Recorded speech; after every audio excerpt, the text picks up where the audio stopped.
Nuestra última charla del día de hoy va a ser dictada por el doctor Ricardo Arminsen, profesor e investigador del Centro de Genética y Genómica de la Facultad de Medicina, Clínica Alemana, Universidad del Desarrollo en Santiago, Chile. Antes de su cargo actual, el doctor Arminsen tuvo el privilegio de liderar 2 centros de investigación integral del cáncer y ser parte de importantes esfuerzos de colaboración internacional, con el apoyo del Instituto Nacional del Cáncer de Estados Unidos, de Pfizer, de Thermo Fisher Scientific, agencias de subvenciones chilenas y de la Universidad de Chile, para construir desde cero instalaciones y laboratorios de genómica de cáncer, biobancos y diagnóstico molecular para desarrollar la investigación en genómica del cáncer en América del Sur. El título de esta charla es La caracterización molecular de tumores de pulmón de células no pequeñas en pacientes de Latinoamérica revela mutaciones somáticas accionables y nuevas. Vamos entonces ahora con nuestra última charla. Bueno, buenos días o buenas tardes. Mi nombre es Ricardo Arminsen, yo soy profesor de la Facultad de Medicina de la Clínica Alemana, Universidad del Desarrollo, y quería aprovechar de agradecer la invitación a este evento. Hoy día les voy a presentar la caracterización molecular de tumores de pulmón de células no pequeñas en pacientes de Latinoamérica, revela mutaciones somáticas accionables y nuevas. Como primero, mi declaración de intereses.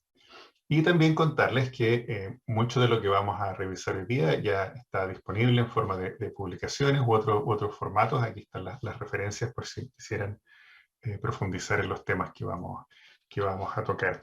Esta presentación se enmarca dentro de los esfuerzos que conocemos como medicina de precisión o medicina personalizada.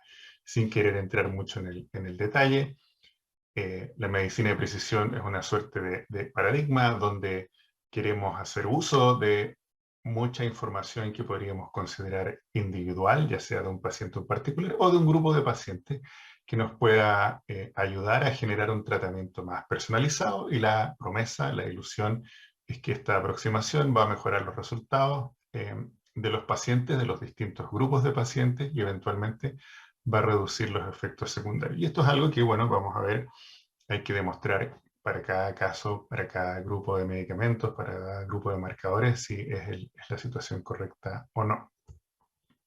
Entonces ya llevamos muchos años, especialmente en los países desarrollados, analizando tumores utilizando lo que se conoce como tecnologías genómicas. Eso, de cierta manera, ha alimentado bases de datos que permiten individualizar las características de las alteraciones del cáncer en los tumores en los niveles de cada paciente. Eso a su vez se ha traducido en distintos ensayos clínicos con lo que se conoce como las terapias dirigidas en distintos grupos de pacientes con alteraciones genómicas conocidas. Y a su vez entonces ha generado una suerte de base de datos donde uno puede tener una idea del diagnóstico y pronóstico de pacientes individuales, ¿no? Y esto es algo que está ocurriendo hoy en la medicina actual, en la investigación y también en la práctica clínica en muchos lugares. Entonces, el cáncer de pulmón sin duda es una de las patologías donde esta aproximación ha sido más exitosa, y aquí les muestro una línea de tiempo que comienza ya en los años 70, 80 con las primeras demostraciones del éxito de la quimioterapia, y que avanza rápidamente hasta los años actuales en la incorporación, en la comprensión de la genómica del cáncer de pulmón, de la biología, de los distintos biomarcadores y genes potencialmente blancos para el tratamiento de esta enfermedad, y así como la aparición de nuevos tratamientos, la aparición de la inmunoterapia, la aparición de combinaciones. Y como ven, hemos estado muy ocupados en este proceso, y esto ya está empezando a mostrar sus primeros beneficios, ¿no? Ya en el año 2015 se hipotetizaba que en este gráfico ven la sobrevida de los pacientes en el tiempo, y aquí ven distintos esquemas terapéuticos. Esta fue una suerte de propuesta. Se planteaba que el paso de la quimioterapia a las terapias dirigidas en base a información genómica vaya a generar un cierto beneficio en los pacientes. Luego la aparición de la inmunoterapia ya iba a generar un beneficio más duradero y en un mayor porcentaje de los pacientes. Y las combinaciones de tratamiento entre inmunoterapia y terapias dirigidas genómicamente esperamos que en el futuro genere respuestas más duraderas, ¿no? Y si miramos una cohorte, un análisis de datos de Alemania, en este caso un análisis de datos retrospectivos respecto al tratamiento de pacientes con cáncer de pulmón de células no pequeñas avanzadas en condiciones del mundo real, y aquí vamos viendo los distintos tipos de tratamiento, como no tratamiento, quimioterapia, terapias dirigidas, inmunoterapia y combinaciones, vemos viendo que efectivamente esta predicción poco a poco se ha ido cumpliendo, y efectivamente la sobrevida de estos pacientes ha ido mejorando en la medida en que estos nuevos tratamientos se han ido utilizando, ¿no? Y el avance, yo diría, es significativo, ¿no es cierto?, desde una media de sobrevida del orden de 6 meses en el paciente con cáncer avanzado a ya más de 1 año, 2 años, incluso hasta 5 años en el uso de inmunoterapia.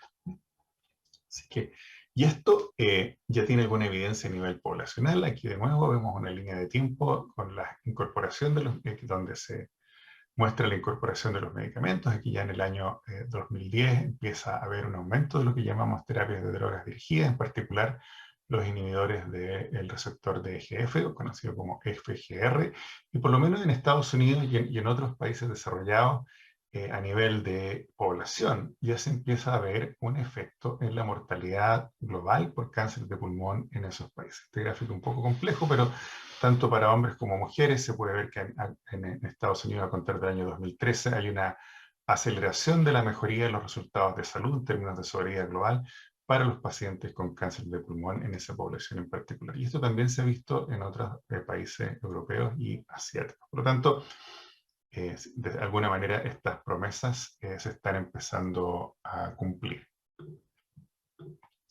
Y si vamos a la situación hoy por hoy, esta es una diapositiva bastante llena, pero vemos que para un paciente con cáncer de pulmón tenemos los biomarcadores tradicionales como EGFR, ALK, ROS1 y algunos que podríamos considerar emergentes como BRAF, MET, RET, NTRK, HER2 y KRAS. Entonces, hoy o quizás en un futuro no muy lejano, un paciente con cáncer de pulmón deberíamos caracterizar todos estos biomarcadores, ya que existen alternativas terapéuticas que han demostrado un beneficio concreto en pacientes que presentan estos biomarcadores. Y por otro lado, bueno, como ustedes conocen, la inmunoterapia basada en el estudio de PDL1, también la carga mutacional tumoral y inestabilidad de microsatélites, también ha demostrado ser de utilidad tanto en tumores escamosos como no escamosos.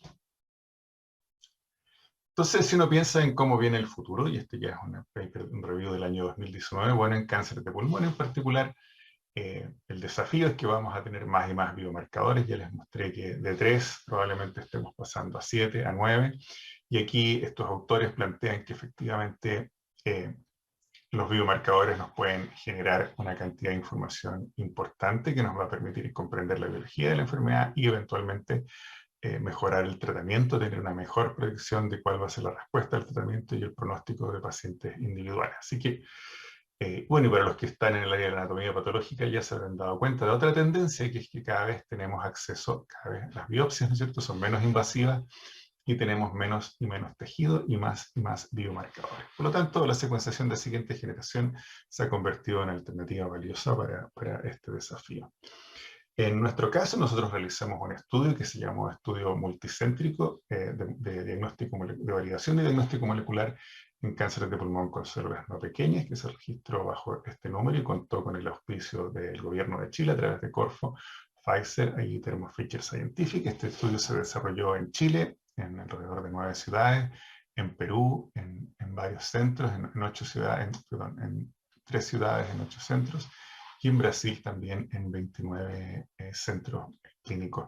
Y en este estudio lo que hicimos fue invitar sujetos a participar del estudio con diagnóstico de cáncer de pulmón de células no pequeñas. Tomamos una excelente fotografía de sus datos clínicos al momento del diagnóstico y adicionalmente los sujetos nos permitieron analizar su tejido. Este estudio tenía varias ramas, pero en una de ellas, la que nos interesa hoy, realizamos secuenciación de siguiente generación y un análisis bioinformático estandarizado de los datos de todos estos pacientes, ¿no?, con el objetivo de ver si se podían validar plataformas de análisis menos invasivas y más sensibles eventualmente en el diagnóstico molecular de estos pacientes. Así, como les decía, capturamos mucha información demográfica respecto a los hábitos de trabajo, la historia de cáncer personal y familiar, mucha información sobre la biopsia, el uso de tabaco, que es tan importante en esta enfermedad, y los biomarcadores que estuvieran disponibles para ese paciente, como ALK, GFR, PDL1, entre otros, ¿no? Todo eso lo capturamos con un sistema electrónico. Y bueno, y si miramos aquí brevemente cómo se ve esta foto, ¿no es cierto? En este caso, por simpleza, les estoy mostrando los pacientes de Chile, 1127 pacientes chilenos. La mayoría de ellos tienen el diagnóstico de adenocarcinoma, que es un subtipo histológico del cáncer de pulmón de células no pequeñas, seguido por escamoso. La mayoría de las muestras fueron obtenidas por fibrobroncoscopía o biopsias quirúrgicas.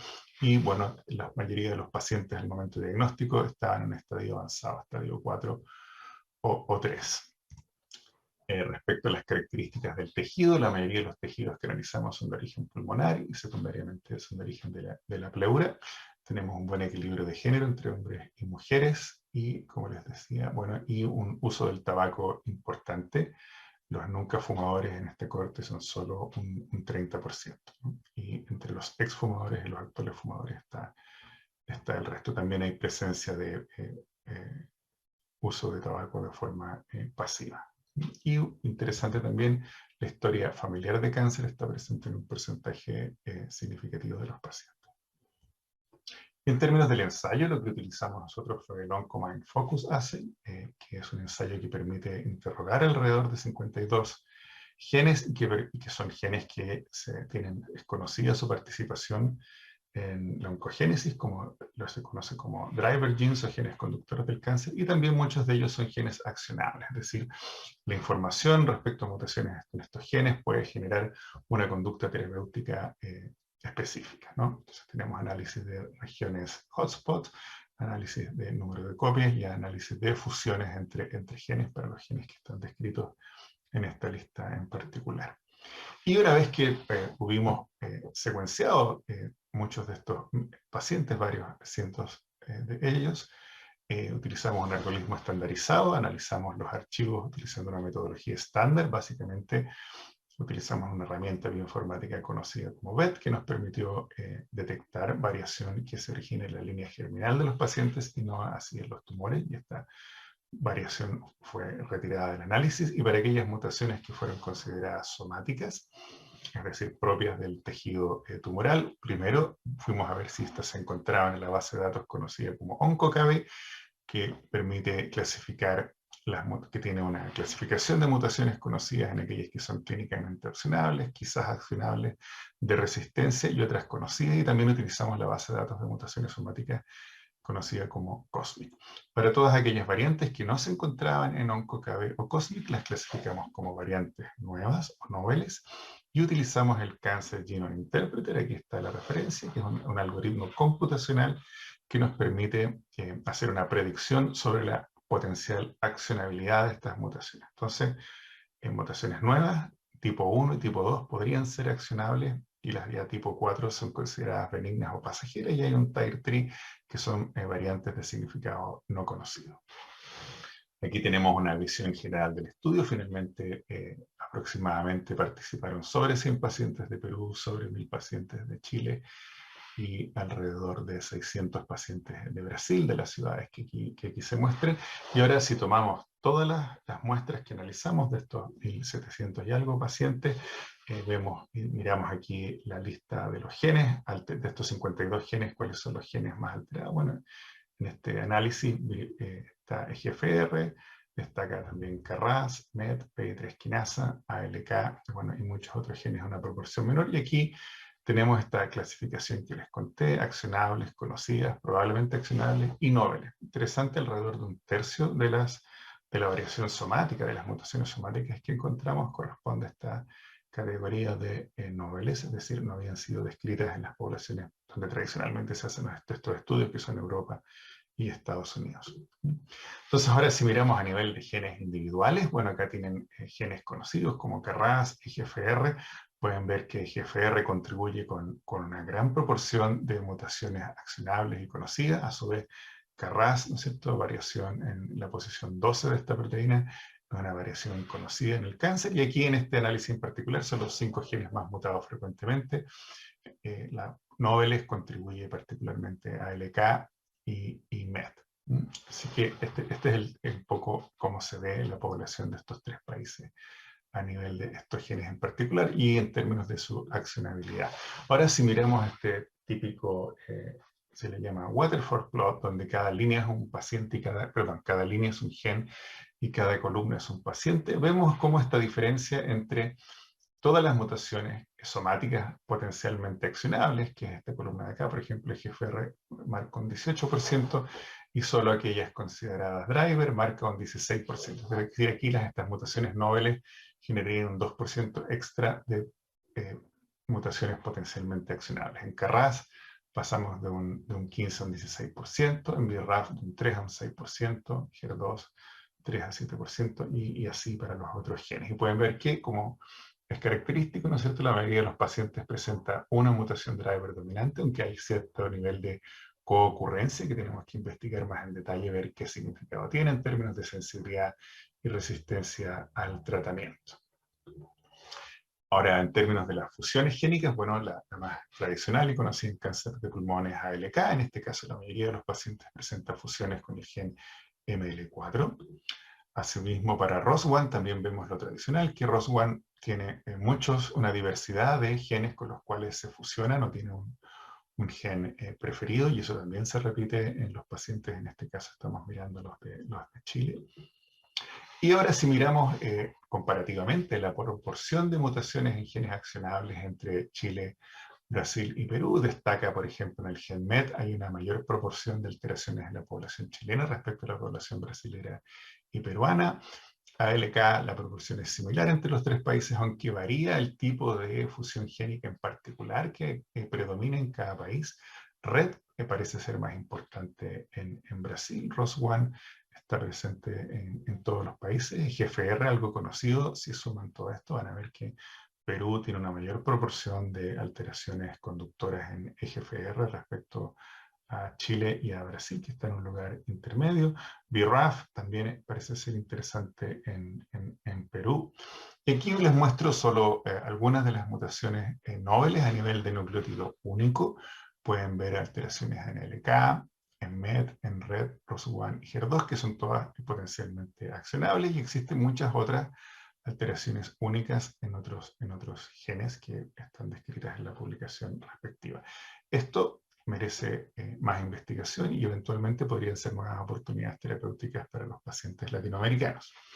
Ahora, si nos hacemos un ejercicio concentrándonos en las mutaciones driver, conductoras, que son las potencialmente accionables, y tomamos este conjunto de genes que describimos como importante en cáncer de pulmón, y en este caso estamos mirando pacientes con diagnóstico de adenocarcinoma en particular, que son aquellos donde se hace más uso de la medicina de precisión en oncología en cáncer de pulmón. Vemos el GFR en un 18%, Carras 16%, MET en 9%, en Chile, ALK 5%, HER2 4%, BRAF 3%, RET 1.3 y ROS 1.3. Vemos que es bastante ordenado, que la mayoría de los pacientes presenta una mutación predominante, que, como decíamos, hay cierta concurrencia. Ahora, ¿cómo se comportan los distintos subgrupos de esta cohorte respecto a la proporción de esos pacientes? Un factor conocido en el cual podría haber diferencias es el sexo de los pacientes, ¿no es cierto? Entre hombres y mujeres vemos que las mujeres predominan con un 24% de las mutaciones de NGFR respecto a los hombres con un 11%. También destaco aquí HER2, solamente un 2.7% en hombres y un 5% mujeres. También ALK, un 7% mujeres respecto a un 2.7% en hombres, ¿no? Y bueno, se sigue manteniendo esta distribución bien ordenada de las mutaciones respecto a los pacientes. Si hacemos otra subdivisión ahora entre los nunca fumadores y los que fumaban y que fuman actualmente, vemos también que hay diferencias interesantes. El GFR alcanza un 25% en los nunca fumadores, comparado con 15% en los fumadores actuales.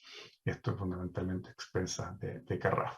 Y también hay diferencias interesantes en otros genes. MET está presente en un 11%, ALK en un 8% de los nunca fumadores, y aquí ALK está presente solo en un 3% de aquellos pacientes que fumaban.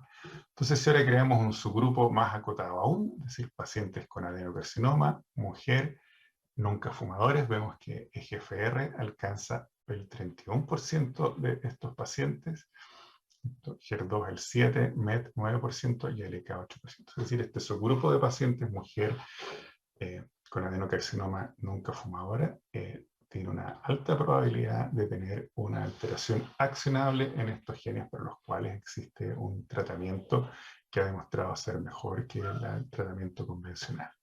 Así que es un subgrupo para tener en mente. Finalmente, este estudio requirió la participación, por supuesto, de muchos pacientes y de sus familias. A ellos les agradecemos, muchos investigadores en Brasil, Chile y Perú, laboratorios centrales donde se realizaron los análisis de NGS y de inmunohistoquímica para muchos de los genes que les he presentado. Y bueno, como no, agradecer a todas las instituciones, fundamentalmente del gobierno de Chile, tanto la Corfo como otras agencias de financiamiento, y bueno, Pfizer y Thermo Fisher Scientific en este particular estudio actuaron como sponsor. Muchas gracias. Muchas gracias, doctor Arminsen, a usted por su presentación. Ese fue un proyecto muy completo. Como vieron, analizaron una gran cantidad de pacientes, 3 países diferentes, por lo que la planificación, la implementación fue un gran desafío, pero terminó de manera muy exitosa y fue además un gran aprendizaje para todos.